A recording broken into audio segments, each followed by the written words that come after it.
Everyone, once again welcome back my YouTube channel. I hope आप लोग बहुत अच्छे होंगे और आपकी स्टडी बहुत अच्छी चल रही होगी। आज फिर मैं आपके सामने एक नया टॉपिक लेकर हाजिर हुई हूँ। आज हम पढ़ने वाले हैं भारत की स्थिति के बारे में। मेरा ये मानना है किसी भी सब्जेक्ट को स्टार्ट करने से पहले हमें उसका बेसिक क्लियर होना चाहिए। हम भारत की स्थिति के बारे में आज इस वीडियो में चर्चा करने वाले हैं, यानी पढ़ने वाले हैं। हम जानेंगे कि भारत की स्थिति ग्लोब पर कहाँ है, भारत की स्थिति एशिया महाद्वीप में कहाँ है, भारत की जो कितनी सीमाएं हैं, भारत का उत्तर से पूर्व, उत्तर से दक्षिण और पूर्व से पश्चिम कितनी किलोमीटर या कितने लंबाई है, इन सभी विषय पे हम इस वीडियो में चर्चा करने वाले हैं। बने रहिए हमारे साथ अंत तक, ये सारी बातों के बारे में जानने के लिए। भारत, इसका काफ़ी पुराना प्राचीन इतिहास रहा है। कई नामों से इसे जाना जाता है, जैसे आर्यवर्त, भारतखंड, भारतवर्ष, इंडिका, हिंदुस्तान, इन सभी नामों से भारत को जाना जाता है। भारत का यहाँ संस्कृति को काफ़ी अच्छे से भरण पोषण के लिए जगह मिली है। कई प्राचीन इतिहास रहे हैं। इन सभी को समाये रखने वाले आज भारत का जो भारत है, आज हम इसी भारत के बारे में यहाँ पर चर्चा करने वाले हैं। हम भारत निवासी हैं और हमें ये जानना बहुत ज़रूरी है कि हमारे भारत की स्थिति विश्व में एशिया महाद्वीप पर कहाँ पर है। चलिए इसी टॉपिक के साथ, इसी चर्चा के साथ हम इस वीडियो को आगे बढ़ाते हैं और जानते हैं भारत की स्थिति। भारत की स्थिति और विस्तार। सबसे पहले हम डिस्कस करते हैं भारत की स्थिति और विस्तार के बारे में। हम बात करते हैं भारत की स्थिति और विस्तार विश्व में कहाँ पर आपको देखने को मिलेगी। सबसे पहले हमारे टॉपिक आता है, हमारा विषय आता है कि भारत की स्थिति और विस्तार हमें विश्व में कहाँ पर देखने को मिल रही है। भारत उत्तरी गोलार्ध में स्थित एशिया महाद्वीप का विशाल देश है। भारत उत्तरी गोलार्ध में है। हमने कहा था कि हम जानेंगे कि विश्व में भारत कहाँ पर एग्जिस्ट करता है, यानी अपनी स्थिति कहाँ पर बनाता है। तो भारत उत्तरी गोलार्ध में स्थित एशिया महादेश का, यानी एशिया महाद्वीप में एक विशाल देश है। भारत चीन के बाद दूसरा सबसे अधिक जनसंख्या वाला भी देश रहा है। यह विश्व के क्षेत्रफल की बात किया जाए तो क्षेत्रफल में विश्व में 7वें स्थान पर आता है। तो आज हम इसी भारत के बारे में बहुत डिटेल से चर्चा करने वाले हैं। कहीं जाइएगा नहीं, फटाफट हमारे चैनल को सब्सक्राइब कर लीजिए ताकि ऐसे और भी अपडेट्स मैं आपको डेली देती रहूं। तो हम बात करते हैं भारत की। भारत उत्तरी गोलार्ध में स्थित एशिया महाद्वीप में उत्तरी गोलार्ध में स्थित एशिया महाद्वीप का विशाल देश है। क्लियर हुआ? इसका अक्षांशीय विस्तार कितना है? हम जब भी किसी भी देश के पोजीशन की बात करते हैं, किसी भी देश को हमें जब विश्व में निर्धारित करना होता है कि उसकी स्थिति कहाँ पर आएगी, तो हमें गोलार्धों को या उसके अक्षांशों और देशांतर का अध्ययन करना जरूरी होता है। अक्षांश और देशांतर के माध्यम से हम किसी भी देश की पोजीशन यानी स्थिति जो है उसको अच्छे से डिफाइन कर सकते हैं। तो भारत का अक्षांशीय विस्तार की मैं बात करूं, भारत का अक्षांशीय विस्तार 8 डिग्री 4 मिनट उत्तरी अक्षांश से 37 डिग्री 6 मिनट उत्तर अक्षांश तक आपको देखने को मिलेगा। क्लियर हुआ? मैं एक बार फिर रिपीट करती हूँ। मैंने क्या कहा? भारत उत्तरी अक्षांश, भारत का विस्तार भारत का विस्तार जो अक्षांशीय विस्तार है वो 8 डिग्री 4 मिनट उत्तरी अक्षांश से 37 डिग्री 6 मिनट उत्तरी अक्षांश तक आपको मिलेगा। अगर मैं बात करूं देशांतरी की कि देशांतरी विस्तार कितना है, तो देशांतरी विस्तार हमारा 68 डिग्री 7 मिनट पूर्वी देशांतर से 97 डिग्री 25 मिनट पूर्वी देशांतर तक आपको ये स्थिति देखने को मिलेगी। हम स्थिति की बात क्यों कर रहे हैं? क्योंकि स्थिति से हमें ये अंदाज़ा हो जाएगा कि विश्व में हमारा भारत कहाँ पर है, यहाँ पर इसके किनारे कौन कौन से देश आते हैं, कौन कौन से महासागर आते हैं, इसलिए हमें ये स्थिति जानना जरूरी होता है। इस प्रकार जो अक्षांशीय और देशांतरी का जो विस्तार का जो अंतर देखा गया है वो अंतर 30 डिग्री का होता है। कितने डिग्री का? 30 डिग्री का अंतर देखा गया है। तो अक्षांशी और देशांतरी विस्तार कितने डिग्री का देखा गया है? तो ये 30 डिग्री का देखा गया है। भारत की मुख्य भूमि का दक्षिणतम अक्षांश, आगे बढ़ते हैं।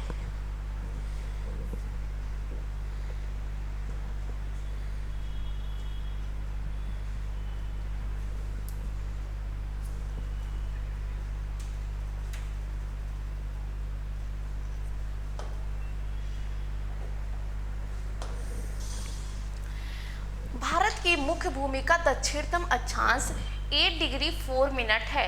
मैंने क्या बोला? भारत की मुख्य भूमि का दक्षिणतम जो अक्षांश है वो 8 डिग्री 4 मिनट है।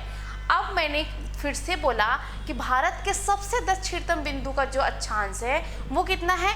6 डिग्री 4 मिनट है। अब आपको होना चाहिए कन्फ्यूज़न और आपके दिमाग में उठने चाहिए सवालों के बुलबुले, क्योंकि मैंने कहा कि भारत की मुख्य भूमि का दक्षिणतम जो अक्षांश है वो 8 डिग्री 4 मिनट है। कितना है? 8 डिग्री 4 मिनट।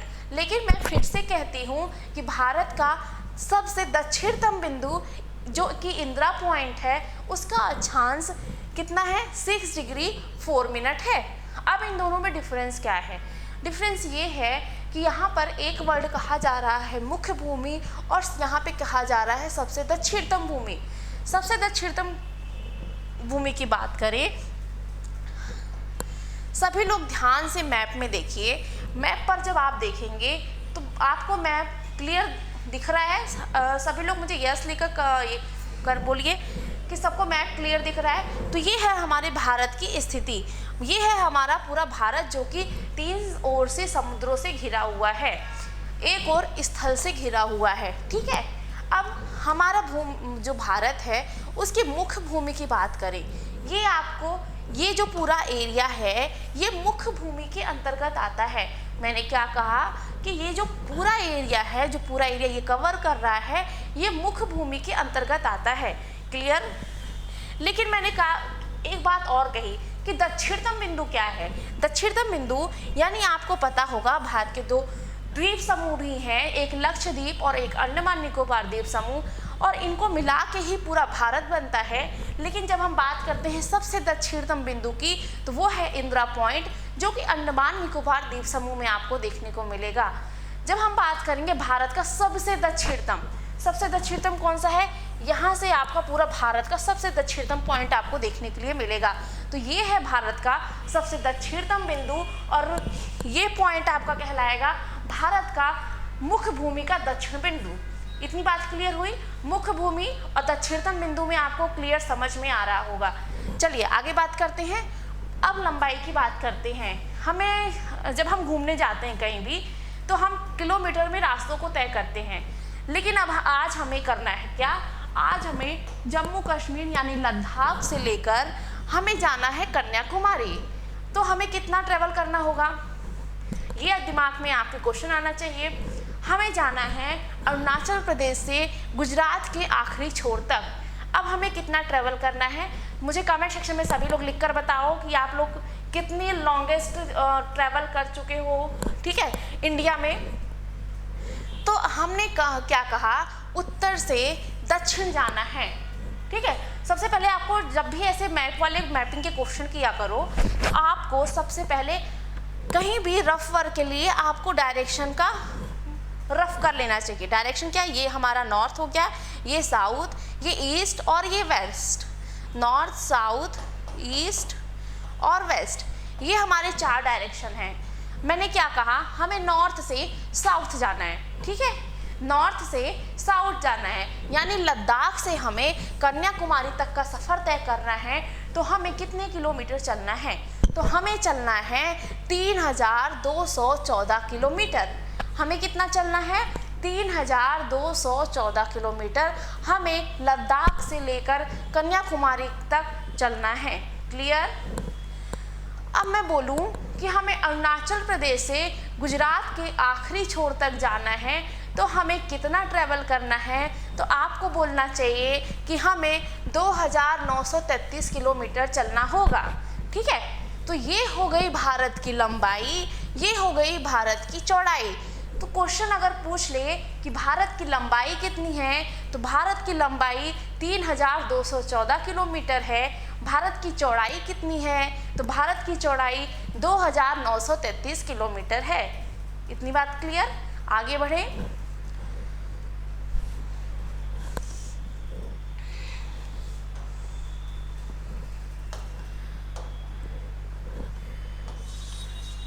आई होप इतनी बातें आपको समझ में आई होंगी। आगे बढ़ते हैं। अब बात करते हैं इसकी इस सीमा की। स्थलीय सीमा हो गया, जलीय सीमा। हम दो सीमाओं के बारे में क्यों पढ़ रहे हैं? क्योंकि हमारे भारत को एक ओर स्थल ने घेरा है और तीन ओर से वह समुद्र से घिरा हुआ है, इसलिए हमें दो दो सीमाएं पढ़नी है। ठीक है, इसकी स्थलीय सीमा की बात करते हैं। अब मैंने क्या बोला? स्थलीय सीमा। स्थलीय सीमा कौन सी होगी? ये जहाँ से वो ये स्थल से घिरा होगा। आपकी जो स्थलीय सीमा होगी हमारे भारत की, वो यहाँ से लेकर अरुणाचल प्रदेश होते हुए नागालैंड, मणिपुर, मिजोरम, त्रिपुरा, मेघालय, पश्चिम बंगाल और ये इतनी सीमा हमारी भारत की स्थलीय सीमा के अंतर्गत आती है।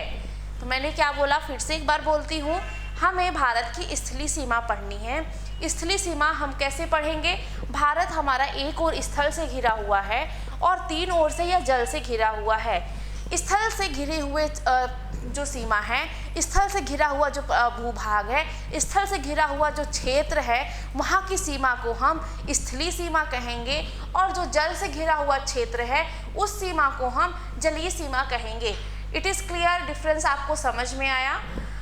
तो हमने क्या कहा, स्थलीय सीमा और जलीय सीमा। ठीक है, स्थलीय सीमा की बात करते हैं। कितनी है? 15,200 किलोमीटर हमारी स्थलीय सीमा है। 15,200 किलोमीटर हमारी स्थलीय सीमा देखने को हमें मिलती है। ठीक है, लेकिन जब जलीय सीमा की बात करते हैं तथा समुद्र तट से इसकी लंबाई 7,517 किलोमीटर है। समुद्र तट से मैं बात कर रही हूँ, यानी अब आपको अध्ययन कहाँ का करना है? इस पूरे भूभाग का आपको अध्ययन करना है और इसके साथ अध्ययन करते हैं तो हमारी कितनी सीमा आती है? साथ में आपको इसका भी कंसीडर करना होगा। ठीक है, अंडमान निकोबार द्वीप भी कंसीडर होगा क्योंकि वो भारत में ही आता है, तो उसको अलग मत करना वरना मोदी जी आप लोग को समझ जाओ। तो हमें स्थलीय सीमा की बात कर रहे हैं। स्थलीय सीमा हमारी कितनी है? 7,517 किलोमीटर है।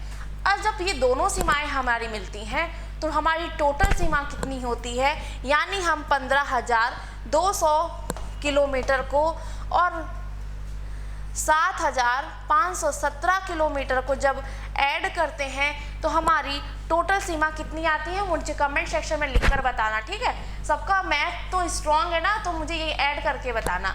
इस प्रकार से हमारा टोटल जो भारत का क्षेत्रफल है, टोटल एरिया है, वो कितना है? 32,87,263। मैंने तो ऐसे ही याद किया है, आप भी ऐसे ही याद कर लेना।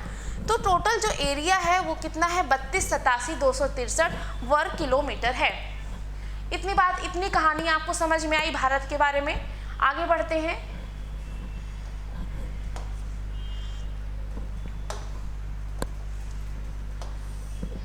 आगे बढ़ते हैं। भारत की स्थलीय सीमा उत्तर पश्चिम में पाकिस्तान। अब बात करते हैं स्थलीय सीमा को, और सभी लोग फटाक से आओ मैप में। मैप पर आओ सभी लोग, और मैप पर ध्यान से देखना, कुछ भी चीज़ें छूटनी नहीं चाहिए। सभी लोग मैप पर ध्यान से देखेंगे। भारत की स्थलीय सीमा उत्तर पश्चिमी पाकिस्तान और अफगानिस्तान से लगती है। अब हमारा ये फिर से हम डायरेक्शन बनाएंगे। ये हमारा नॉर्थ है, ये साउथ है, ईस्ट और वेस्ट। क्लियर? डायरेक्शन तो आता है ना सबको। तो भारत की स्थलीय सीमा उत्तर पश्चिम में हमें कहाँ पर जाना है? उत्तर और पश्चिम, यानी इनके बीच में जाना है। तो हम देखेंगे हमारा भारत उत्तर और पश्चिम में, यानी नॉर्थ वेस्ट के बीच में हमारा पाकिस्तान और अफगानिस्तान से हमारी सीमा लगती है। It is clear? अगर क्वेश्चन डायरेक्टली पूछ ले कि भारत की उत्तर पश्चिमी देश कौन सा है, भारत के उत्तर पश्चिमी में कौन से देश हैं, कौन कौन सी सीमा से कौन कौन सी देश से सीमा लगती है, तो कौन कौन से लगती है? पाकिस्तान और अफगानिस्तान। क्लियर? उत्तर में तिब्बत जो कि अब चीन का हिस्सा है, और चीन तथा नेपाल। ठीक है, उत्तर में कौन कौन से हमारे देश हैं, तो हमारे उत्तर पे यानी नॉर्थ में कौन से हैं, चीन है, नेपाल है, ठीक है, और भूटान से लगी हुई है। पूर्व की तरफ जब जाते हैं, जब हम ईस्ट की तरफ जाएंगे, ईस्ट की तरफ हमारी सीमा किससे लगी है, ईस्ट की तरफ हमारी सीमा किससे लगी है, ये बांग्लादेश से लगी हुई है। क्लियर। देन आफ्टर बांग्लादेश और म्यांमार से लगी है। पूर्व में ये बांग्लादेश है और ये म्यांमार। ठीक है, तो ये पूर्व के हमारे देश होंगे। बंगाल की खाड़ी में स्थित अंडमान निकोबार द्वीप समूह और अरब सागर में स्थित लक्षद्वीप भारत के द्वीपीय हिस्से हैं। मैंने आपको जैसे पहले ही बताया है कि भारत में अंडमान और निकोबार द्वीप समूह और लक्षद्वीप भारत के द्वीपीय हिस्से हैं, तो हमें इन्हें भी कंसीडर करना है, इनको भूलना नहीं है। इस प्रकार भारत की जो समुद्री सीमा हो गई वो दक्षिण पश्चिम में मालदीव, दक्षिण में। तो अगर कुछ लोगों को कन्फ्यूज़न हो जाता है, अगर मैंने पूछ लिया कि भारत के दक्षिण पूर्व में कौन सा आपको देश मिलेगा, ठीक है, या कौन सा द्वीप मिलेगा, कौन सा प्रदेश मिलेगा, कुछ भी व्हाटएवर जो भी, तो आपको ये कन्फ्यूज़न, अंडमान नहीं बोल देना है। ठीक है, क्योंकि अंडमान भारत का ही है, उसको अलग से भगा दोगे क्या, तो अंडमान भारत का ही है, तो उसको अलग से नहीं बोलना। ठीक है, तो इस प्रकार भारत की समुद्री सीमा दक्षिण पश्चिम में बात करूं, ये है हमारा दक्षिण और ये पश्चिम। दक्षिण पश्चिम में मालदीव, ठीक है, दक्षिण में श्रीलंका, साउथ में हमारा श्रीलंका है, ये आप देख रहे होंगे।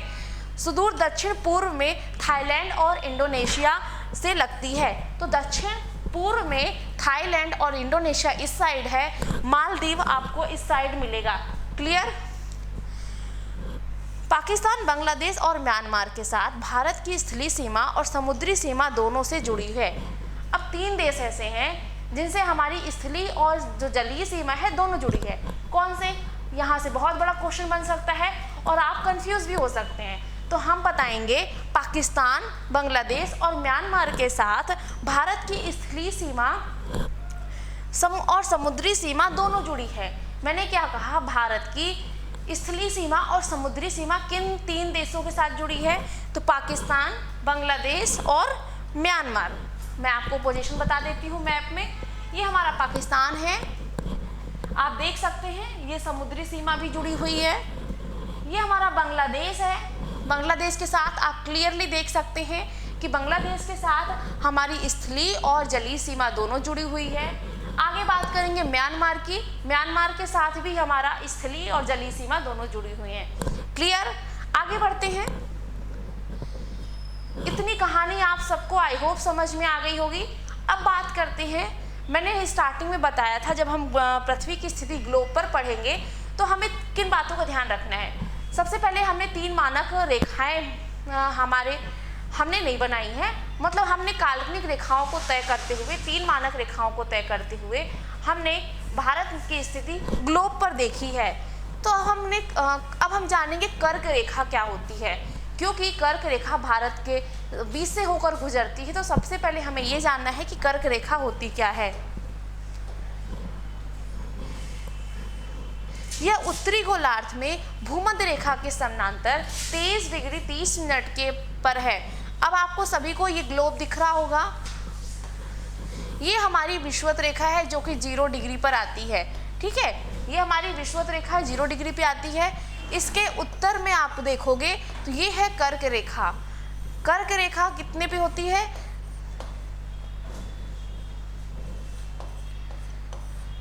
23 डिग्री 30 मिनट पे कर्क रेखा आती है।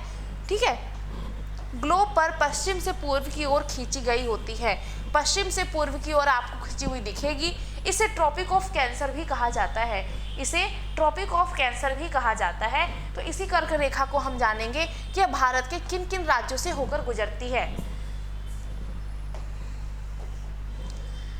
कर्क रेखा भारत के बीचों बीच 8 राज्यों से होकर गुजरती है। कितने राज्यों से, मैंने कहा फिर से आप बोलेंगे, 8 राज्यों से होकर गुजरती है। कर्क रेखा भारत के बीचों बीच 8 राज्यों से होकर गुजरती है। ठीक है, जो निम्न है कौन कौन से, ये स्टार्ट करते हैं कहाँ से, वेस्ट से, गुजरात, राजस्थान, मध्य प्रदेश, छत्तीसगढ़, झारखंड, पश्चिम बंगाल, त्रिपुरा और मिजोरम।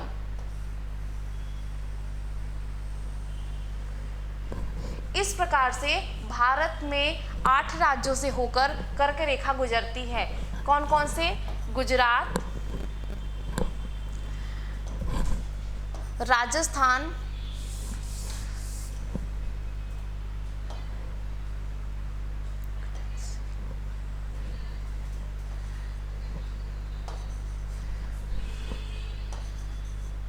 मध्य प्रदेश, छत्तीसगढ़, झारखंड, पश्चिम बंगाल, त्रिपुरा और मिजोरम। ये 8 राज्यों से होकर भारत में कर्क रेखा गुजरती है। इसको याद कर लेना, रट लेना, दिमाग में बैठा लेना और ताला मार के चाबी फेंक देना, क्योंकि आपको ये याद होने चाहिए। ठीक है, तो भारत में जो कर्क रेखा है वो बीचों बीच गुजरती है, 8 राज्यों से होकर गुजरती है। ये क्रम भी आपसे पूछ सकता है कि पश्चिम से पूर्व की तरफ जाते हुए आपको क्रम में बताना है, तो आप क्रम में बताएंगे। गुजरात, राजस्थान, मध्य प्रदेश, छत्तीसगढ़, झारखंड, पश्चिम बंगाल, त्रिपुरा और मिजोरम। ये क्रम आपको याद होने चाहिए। अब बात करते हैं 82.5 डिग्री की। 82 डिग्री 30 मिनट यानी पूर्वी देशांतर को भारत का मानक यमुनोत्तर या मीन टाइम लाइन माना गया है। अब टाइम हमारे कैसे डिसाइड होते हैं कि हमारे इंडिया में टाइम कुछ और हो रहा है, लेकिन इंग्लैंड में रहने वालों के या अमेरिका में रहने वालों के टाइम कुछ और हैं। तो ये डिसाइड होता है भारत के मानक यमुनोत्तर या मीन टाइम लाइन से डिसाइड होता है, जो कि भारत की मानक टाइम लाइन क्या है? भारत की मानक यमुनोत्तर सीमा क्या है? 82 डिग्री 30 मिनट है। क्लियर? यह उत्तर प्रदेश के इलाहाबाद के निकट मिर्जापुर के नैनी से गुजरती है। कहाँ से गुजरती है? उत्तर प्रदेश के लगभग इस एरिया से भारत की जो मानक यमुनोत्तर रेखा है वो यहाँ से गुजरती है। इसी कारण इलाहाबाद को शून्य मील केंद्र कहा जाता है। इसी कारण हम इलाहाबाद को शून्य मील केंद्र कहते हैं। कहा जाता है किसी भी देश का मानक यमुनोत्तर का चुनाव 7 डिग्री 30 देशांतर के गुणक के साथ साथ देश के मध्य से गुजरने की शर्तों पर किया जाता है। तो किसी भी देश का जब हम मानक समय डिसाइड करते हैं कि हमें उसका किसी भी देश का मानक समय किस प्रकार से डिसाइड करना है, तो इसका डिसाइड करने का जो आइडियल नंबर होता है या फिर स्टैंडर्ड कह सकते हैं, तो ये 7 डिग्री 30 मिनट पर होता है। साथ ही इसके साथ साथ देश के मध्य से गुजरने की शर्तों पर निर्धारित किया जाता है कि किसी भी देश का मानक समय या मीन टाइम लाइन क्या होगी। इसी आधार पर 82 डिग्री 30 मिनट यमुनोत्तर को भारत का यमुनोत्तर चुना गया है।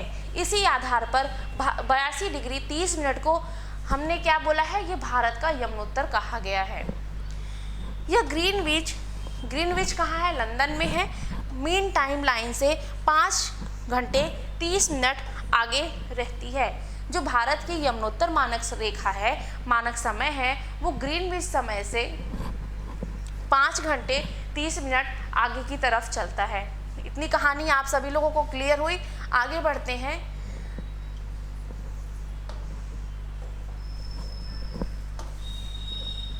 अब बात करते हैं भारत के सीमा बिंदु की।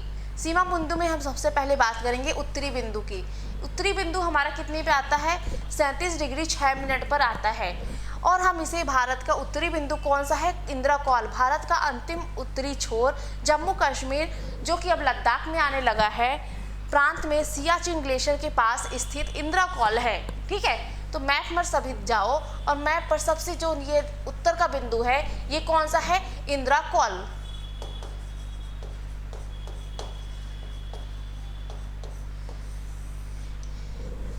इंदिरा कॉल ये कहाँ पर आएगा? ये जम्मू कश्मीर राज्य, ये अब किस में आएगा? लद्दाख में आएगा। पहले ये जम्मू कश्मीर में आया करता था, लेकिन अब इसकी स्थिति लद्दाख में आपको पढ़नी पड़ेगी। लद्दाख में सियाचिन ग्लेशियर के पास स्थित इंदिरा कॉल है। यह हिमालय पर्वतमाला में भारत और पाकिस्तान के बीच नियंत्रण रेखा के पूर्व में ही स्थित है। अब ये कहाँ पर स्थित है? जो हमारी भारत से LOC यानी पूर्व नियंत्रण रेखा भारत और पाकिस्तान के बीच खींची गई है, उसके पूर्व में ही हमारी ये पूर्व में ये आपको स्थिति देखने, इस बिंदु की स्थिति देखने को मिलेगी। इंद्रकौल समुद्र के करीब 7000 मीटर की ऊंचाई पर है। इंद्रकौल की स्थिति देखा जाए तो यह समुद्र तल से 7000 मीटर की ऊंचाई पर आपको देखने के लिए मिलेगी। इतनी बात क्लियर हुई। आगे पढ़ते हैं।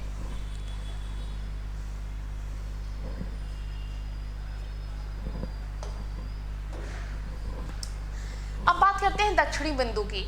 दक्षिणी बिंदु मैंने आपको बताया था, दक्षिणी बिंदु में आपको दो तरह से पढ़ना होगा, एक मुख्य भूमि का दक्षिणी बिंदु और एक भारत का सबसे या अंतिम दक्षिणी बिंदु। तो भारत का 6 degree 45 minute Indira point Bharat का दक्षिणतम छोर, यानी ये जो इंदिरा पॉइंट है ये कहाँ है, अंडमान निकोबार द्वीप समूह में है और ये भारत का सबसे दक्षिणतम बिंदु है। ठीक है, तो मैंने आपको बताया था, अब इसमें कंफ्यूजन हो सकता है। इंदिरा कॉल सबसे उत्तर में है और पॉइंट जो है वो सबसे दक्षिण में है। ठीक है, 6 डिग्री 45 उत्तरी अक्षांश पर अंडमान निकोबार द्वीप समूह में ग्रेट निकोबार द्वीप पर स्थित है। तो हमारा जो इंदिरा पॉइंट है वो अंडमान निकोबार पे किस द्वीप समूह पर है, क्योंकि अंडमान निकोबार द्वीप समूह कई द्वीपों से मिलकर बना हुआ है। उसी में एक द्वीप ग्रेट निकोबार है और उसी निकोबार द्वीप समूह पे हमारा कौन सा है, इंदिरा पॉइंट। इसे पिगमैलियन पॉइंट या पार्सेस पॉइंट के नाम से भी जाना जाता है। इसे पिगमैलियन पॉइंट या पार्सेस पॉइंट के नाम से भी जाना जाता है। इंदिरा पॉइंट सुमात्रा से 140 किलोमीटर और कैंपवेल की खाड़ी यानी भारत के अंतिम परिचालन आधार पर देखा जाए तो पॉइंट 0 से 51 किलोमीटर दूर है। तो मैंने अभी आपको क्या क्या बताया कि इसे पिगमैलियन पॉइंट या भी कहा जाता है। इंदिरा पॉइंट को उसका दूसरा नाम क्या है, पिगमैलियन पॉइंट है और यह सुमात्रा से 140 किलोमीटर की दूरी पर स्थित है। उसके साथ कैंपल की खाड़ी में जो पॉइंट 0 से 51 किलोमीटर की दूरी पर स्थित है। यह है भारत की दक्षिणतम बिंदु की स्थिति। 2004 में भारतीय महासागर क्षेत्र में आए भूकंप से पैदा हुई सुनामी के कारण इंदिरा पॉइंट का बड़ा भूभाग समुद्र में डूब गया है। तो यहाँ पर 2004 में काफ़ी बड़ी मात्रा में सुनामी से भूकंप से उत्पन्न हुई जो सुनामी थी, उसके कारण बाढ़ के कारण जो इंदिरा पॉइंट का अधिकतर जो भाग है वह डूब क्षेत्र में आ गया है। भूमध्य रेखा इसकी दूरी 876 किलोमीटर है। भूमध्य रेखा की इंदिरा पॉइंट की दूरी देखा जाए, मैंने आपको क्या कहा था कि पृथ्वी पर ये 3 काल्पनिक रेखाएं हैं। ये विषुवत रेखा होती है 0 डिग्री पर, 23.5 डिग्री पे होती है हमारी कर्क रेखा और 23.5 डिग्री पे होती है हमारी मकर रेखा। तो हमारे बीचों बीच, भारत से बीचों बीच हमारी गुजरती है कर्क रेखा। तो कर्क रेखा बीचों बीच यानी गुजरती है, तो दक्षिण में हम भारत के कौन सी आएगी रेखा, भूमध्य रेखा यानी विषुवत रेखा। तो विषुवत रेखा से जो इंदिरा पॉइंट की दूरी है वो सिर्फ 876 किलोमीटर है। कितनी है, 876 किलोमीटर पर है।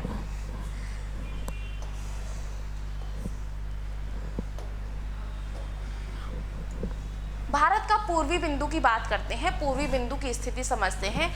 पूर्वी बिंदु 97 डिग्री 25 पॉइंट यानी कि बिंदु भारत के पूर्वी छोर के अंत में वास्तविक नियंत्रण रेखा से 28 डिग्री 17 मिनट उत्तरी अक्षांश और 97 डिग्री 25 डिग्री पूर्वी देशांतर के बीच अरुणाचल प्रदेश के अंजा जिले में स्थित एक गांव है। तो भारत का जो पूर्वी बिंदु है वो क्या है, भारत का पूर्वी बिंदु किबतू है और ये कहाँ है, ये भारत के पूर्वी छोर यानी अरुणाचल प्रदेश के अंजा जिले में स्थित एक गांव है। ठीक है, यह समुद्र तल से 11,000 फुट की ऊंचाई पर चीन और तिब्बत की सीमा क्षेत्र के पास स्थित है।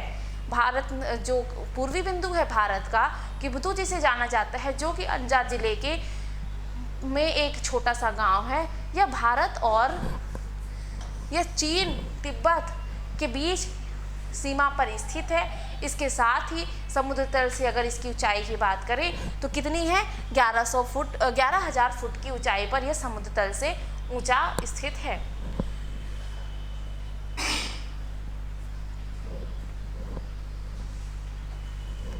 पश्चिम बिंदु की बात करते हैं, भारत के पश्चिमी बिंदु की बात करते हैं। कहाँ के? यहाँ के पश्चिमी बिंदु धुवरभोटा भारत के पश्चिमी छोर के अंत में 23 डिग्री 87 उत्तरी और 68 डिग्री 7 पूर्व अक्षांश और देशांतर के बीच गुजरात राज्य के कच्छ क्षेत्र में स्थित है। तो भारत का जो पश्चिमी बिंदु है यह गुजरात के कच्छ में स्थित है। धुवरभोट भारत और पाक के बीच विवादित सर क्रीक लाइन के नज़दीक है। तो भारत और पाकिस्तान के बीच जो सर क्रीक विवादित क्षेत्र रहा है सदियों से, यहाँ पर कई सारे आपको स्ट्रगल या देखने को मिलेंगे। तो ये सर क्रीक लाइन यहाँ पर आपको देखने को मिलेगी और इसके नज़दीक ही धुवरभोट भारत का कौन सा बिंदु है? सबसे पश्चिमी बिंदु है।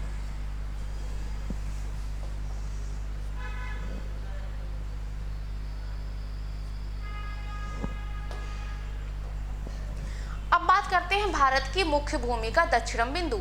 अभी तक हमने पढ़ा कि भारत का उत्तर बिंदु कौन सा है, दक्षिण बिंदु कौन सा है, पूर्व और पश्चिम। अब जानेंगे भारत की मुख्य भूमि का दक्षिण बिंदु। मुख्य भूमि का दक्षिण बिंदु कन्याकुमारी, जिसे केप कोमरिन भी कहा जाता है। कन्याकुमारी को केप कोमरिन भी कहा जाता है, जैसे इंदिरा पॉइंट को पिग्मेलियन भी कहा जाता है, इसी तरह से कन्याकुमारी को कैप कोरोनिम भी कहा जाता है, जो कि 8 डिग्री 4 मिनट उत्तरी अक्षांश और 87 डिग्री 57 पर पूर्वी देशांतर के बीच स्थित है। कन्याकुमारी अरब सागर हिंद महासागर के संगम स्थल पर पश्चिम घाट और पूर्वी घाट का अंतिम बिंदु है। तो आप मैप में देख सकते हैं, ये हमारा पश्चिम घाट है और ये हमारा पूर्वी घाट है।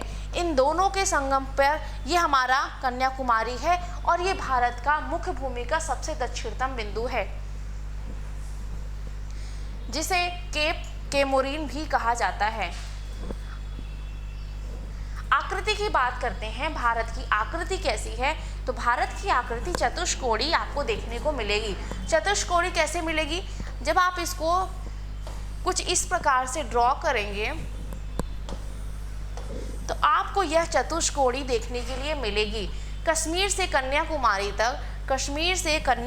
तक उत्तर से दक्षिण में इसकी लंबाई कितनी है? 3214 है और पूर्व से पश्चिम में इसकी लंबाई 2933 किलोमीटर है। क्लियर हुआ? इस प्रकार भारत का क्षेत्रफल कितना है? 32,87,263 है वर्ग किलोमीटर है, जो विश्व के भौगोलिक क्षेत्रफल का कितना परसेंट है? 2.44% है। इस प्रकार भारत विश्व का 7वां सबसे बड़ा देश है। इस प्रकार भारत विश्व का 7वां सबसे बड़ा देश है। आई होप आपको इतनी बातें अच्छे समझ में आई होंगी। भारत की भौगोलिक स्थिति के बारे में बहुत कुछ मैंने आपको समझाने का प्रयास किया और आपको आई होप समझ में भी आया होगा। वीडियो अच्छा लगा हो तो हमें कमेंट सेक्शन में लिखकर ज़रूर बताइएगा। वीडियो को अंत तक देखने के लिए आपका बहुत बहुत धन्यवाद। हमारे द्वारा इन्फॉर्मेशन जो भी दी गई वो आपके लिए काम आए, हम यही सोचते हैं। इसी उम्मीद से हम और भी आपके लिए नए लेक्चर्स के साथ नेक्स्ट वीडियो में उपलब्ध आते हैं एक नए वीडियो के साथ। तब तक के लिए पढ़ते रहिए, खुश रहिए, मुस्कुराते रहिए और चैनल को सब्सक्राइब करना बिल्कुल मत भूलिएगा। चलिए मिलते हैं नेक्स्ट वीडियो में एक नए टॉपिक के साथ। Thank you.